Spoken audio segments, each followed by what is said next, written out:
Let's look at the process of solvent welding Flo Tek Flowguard innovative plumbing solution using a one-step cement. First, measure and cut the pipe to length with an approved cutter or saw.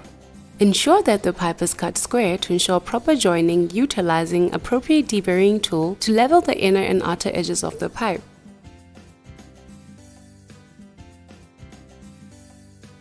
Be sure to wipe debris and moisture before proceeding.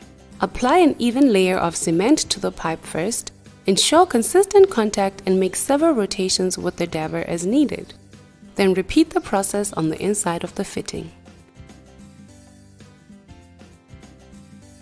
Next, insert the pipe into the fitting while turning a quarter turn or approximately 90 degrees. Hold for 30 seconds to allow the joint to take. Wipe excess cement from the outside of the pipe. Apply pressure after 1 hour.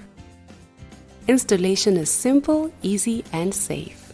Flo Tek Flowguard innovative plumbing solution is the premier choice of contractors worldwide. For more information, go to www.flotekafrica.com. Flo Tek. Flow better with us.